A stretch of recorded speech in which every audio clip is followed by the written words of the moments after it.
Hi guys, I'm Mary Meet to Michelle Marie Delaney. I'm going to show you something today, and I'm going to try to answer some questions that you may have too, because we've talked about this on the show, but I never really totally explained how this worked, and I wanted to explain to you about the reality of using solar panels in your windows, in your apartment, and explain to you the gotchas.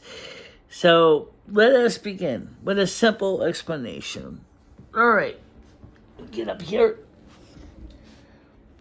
If you have newer windows, as I do, these things are as good as a plug nickel because they have e-coatings on them that absolutely makes these panels useless. They cannot get any sun enough to cause energy creation. Okay? That's a real thing. So the only time I get energy is when these windows are open. Right now, of course, they're not, because it's only about 15 degrees Celsius outside.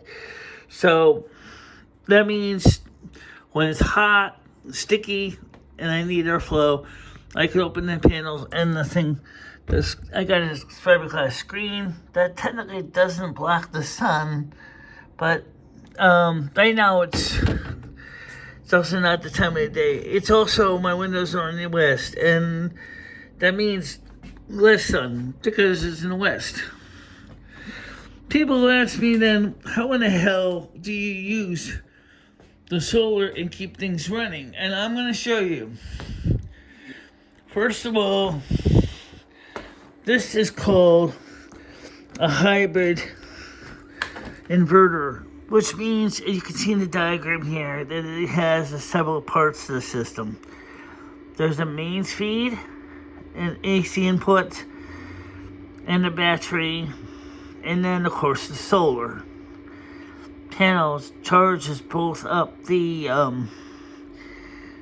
battery as well as provides power indirectly to the inverter. Right now, the way it's set up, see if I can try to show on the screen so you can see it better. It shows the same diagram. It's really kind of hard to see because it's really bright. There it is. It shows you where the current status is right now on the graph. Okay, this also will switch over to battery when the power sucks. The battery, which is in this box here, is in a box for two reasons. Then both of them are related to safety. This is a lithium iron phosphate battery.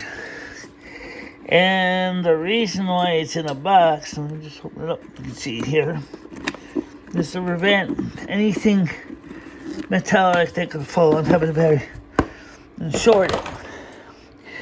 So this here has a fuse holder mounted to the post, and of course the neutral wire here. Because this is a lithium iron phosphate battery, unlike a lead acid, you don't have to worry about adding water. Then it's also a lot lighter. This box just protects the battery from shorts. And now I gotta put the strap on later. I'm gonna put this down here, and then I'll put this back in, button it back up. Now I got it all buttoned back up again. So this keeps the battery electrically insulated. If this was a lead acid, it's also provide ventilation. This is the Group 27 case. The problem with a 12-volt inverter like this, even though this is 1,000 watts, this thing here still has these very fat cables.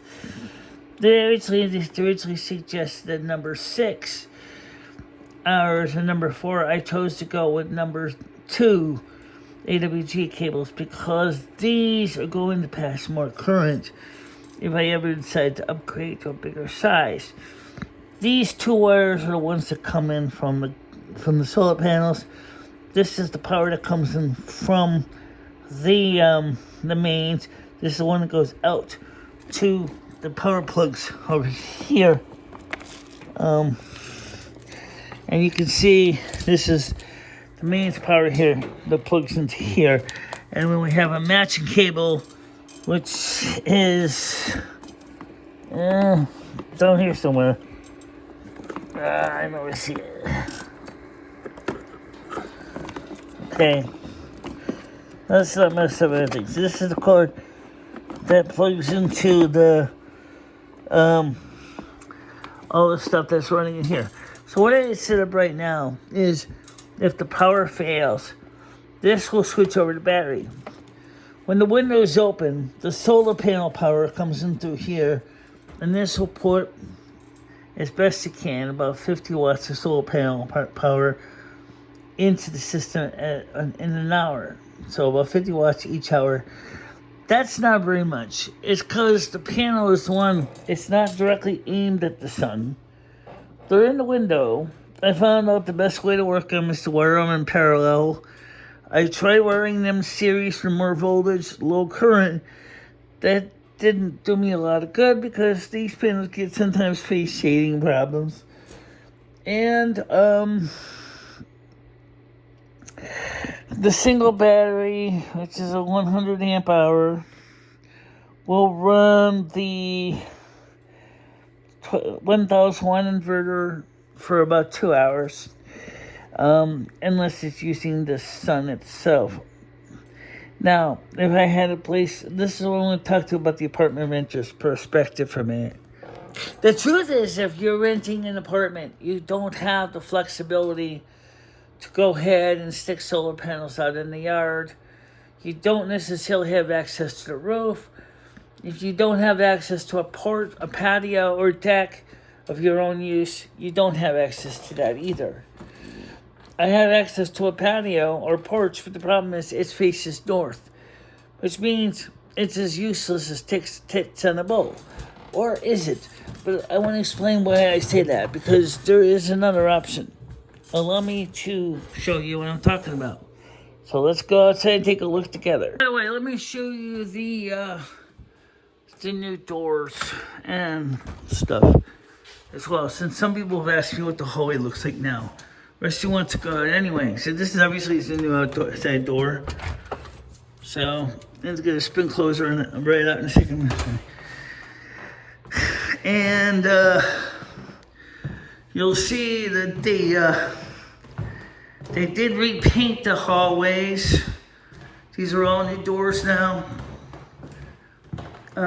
Looks really good now. There's my door there, and door there, and you can see we still have the wires here, the cables for originally that were going to be used for something like communication systems that are just sitting there dormant right now. Let's go out on the patio and show you one thing that might be an idea. But I'm going to be honest when I say this. Don't expect a lot of power out of the deal, but it's still a little chilly out here. Oh yes, these are the new windows. Okay. Right now, the sun is facing down there, okay? So what I was thinking was if I aim the solar panel at the patio porch, and I have tested this to catch the light that's reflecting back up, would I still get energy? The answer is, yep, you still get energy, okay? But it's not much, all right? So that's something to consider.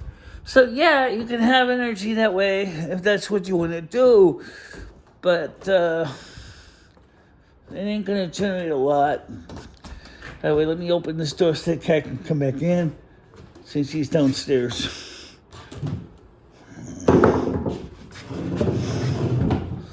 Alright. So that's So that's the choice. Because I don't have access to the roof. I don't have a way to put the solar panels into the backyard, face the sun in the south. I think I would like to have done, because I'm basically landlocked. And that is just the reality of the situation. So maybe you're wanting to think of the same thing, and maybe you're saying, gee, why couldn't I do that same thing? Well, here's the answer to your question. One way to do it is, if you have old single pane windows and you ideally can open the windows so that in the summer and your windows are facing south-southwest, then you probably are going to have better results.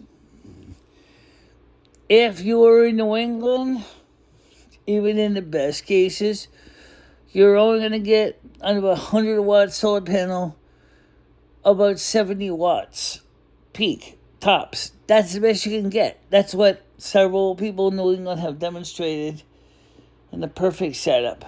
So that's just a rule of thumb. So during the summer, you're going to get maybe about, on a single 100 panel, 70 watts per hour each hour for as much sun as you get. I have, unfortunately, no easy access to the south. So I'm stuck trying to get what little sun I can when it comes in through those window frames, and when it's warm, so I don't basically feel chilled during the windows are open. And I'm only getting a small amount of amperage. I'm getting about 50 watts tops. That's the best I can do. So maybe you're asking yourself, so what exactly does this inverter thing do? It acts like an uninterruptible power supply, with the option of using an external battery to expand it. I do have a regular UPS underneath my desk as well. And it works the same thing just like that. It will kick over to the battery very quickly, okay?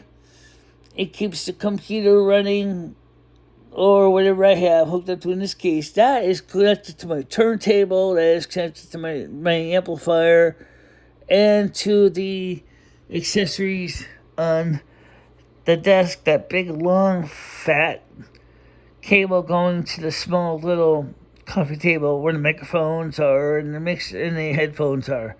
So it goes to that, okay? And that's what it does. It connects to that. So the point is that with this system, in ideal circumstances, which my apartment is not in that category whatsoever, you would be able to generate enough power, even with the 2 panels in the window. You could generate maybe 200 watts at best for a few hours a day at best.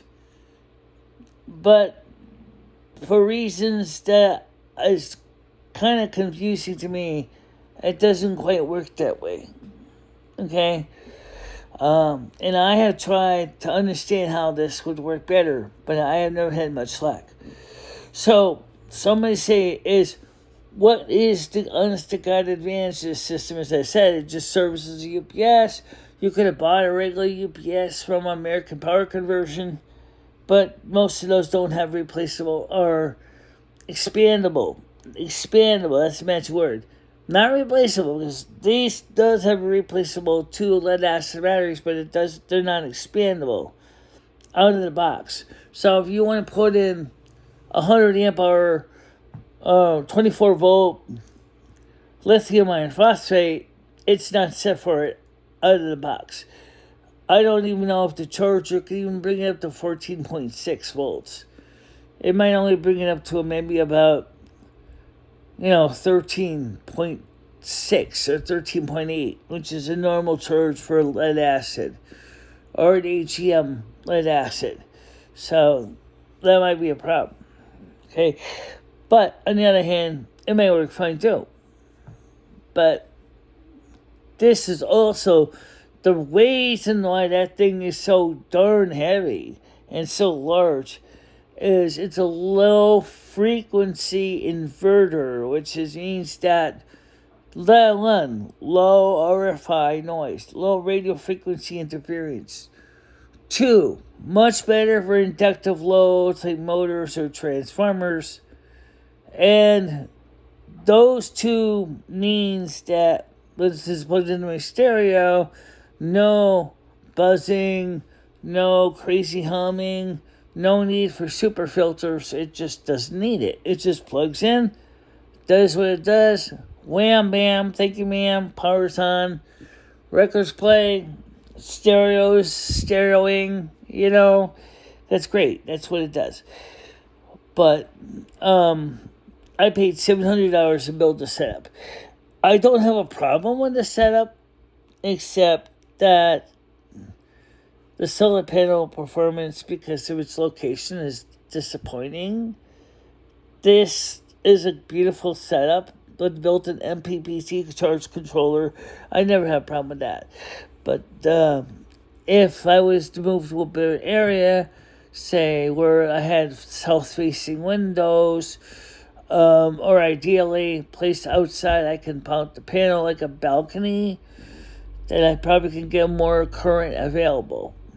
Now, since it's only 1,000 watts, you might say, why didn't you go for a bigger inverter? Well, the reason is because with a low frequency design, you got a big transformer core that weighs a lot. And it's 1,000 watts was more than I needed for most things. I don't even usually use 1,000 watts. So I saw no reason to rush out and go for a bigger inverter. By the way, one thing I did notice is that it works really well. I don't know about the air conditioner. Maybe the air conditioner doesn't work well. But, it does. My 5,000 BTU air conditioner is actually 6,000 BTU air conditioner on a similar inverter. A guy demonstrated it in the same model, but it's just the inverter, not the solar panel circuit inside as well. He was able to turn on his air conditioner, no problem. And his is about the same BTUs as mine, about 6,000. The problem is that the 100 amp hour lithium iron phosphate battery is not going to run the air conditioner longer than about an hour and 3/4. So, at tops. So, if you want to run it for a whole day, you need to invest in much more or much bigger batteries. Now, we don't know how long there's going to be a power outage, rolling blackouts, whatever. We don't know. We have no idea. And so we can't plan to run an air conditioner if there's a crisis. The original reason we set the setup is so that we could continue to stream, even if the power fails, so that the shows will continue to go on the air. And that's certainly not a problem with the setup. That's the thing. So, do I think it's worth it? Yes. Do I think it pays all the bills? No. Does it save me money? I'm going to say, at this time, no. Because the reason is, if I could have gotten the maximum performance of the 200 watts of solar, and they were positioned in the ideal circumstances where I was generating, say, about 1,000 watts a day of power, 200 watt hours. I should say 200 watts every hour. I say, bully for you, good for you, but unfortunately, that's not the way it worked for me. In fact, it might even be more feasible just to put the solar panel right there on the ground. It's the skylight right there. That's not realistic either. Don't be funny. And I'll be tripping over the thing all the time. And already you can see the sun moves, and already it's moved already when I was doing this video. So that's why I say it's a moving target. It's going towards the windows now. So soon, if those windows are open, you would get in about, when the batteries kind of needs to charge, you would be bringing in about 2.5 amps or something like that, or about 50 watts every hour, and that's great. Here's the other that's 201. Those are two 100-watt solar panels. You're only getting a quarter of the power. Talk about lame-o-meter, it's not that good. So it's just kind of like a sort of like it gets a participation trophy, but it don't exactly get the gold. You know what I'm saying? It doesn't even get the bronze. It just gets a participation trophy. So I think if I was really feeling I needed more than 100 amp hours, these batteries weigh about 11 kilos each. So I would say get another 2 or 3 100 amp hour batteries, and then that would provide more current. But the problem is it's got a built-in 15 amp charger. I'm talking about from the mains. So it's going to take longer to charge it up if the battery goes flat. So it's not going to be like instant power. Okay?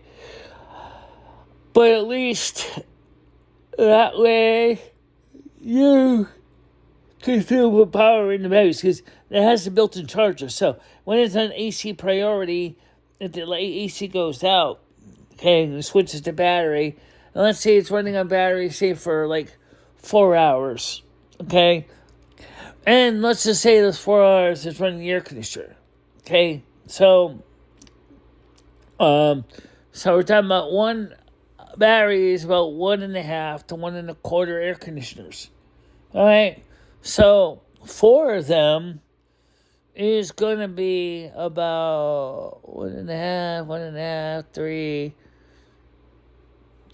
about 6 hours air conditioning time, which can be useful. But then it's got a 15 amp charger, so it's going to be like slowly filling a swimming pool with a garden hose.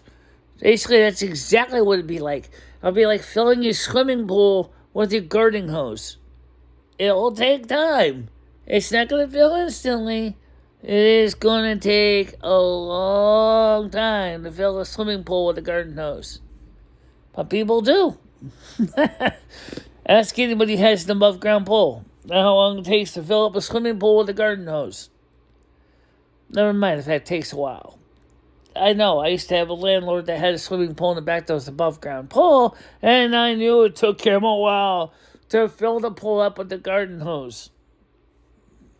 But he also tried not to drain it completely to the dregs either, because it would take too long to refill it. But he did drain the water quite a bit after he got stuck on the patch line, the liner and all that. But that's a whole different story. But what is the equivalent of patching the liner on a lithium iron phosphate battery? Well, the BMS, the battery management system, normally takes care of that, making sure that the levels of the cells are 4 cells, and a 12.8 battery is filled. Okay, but if you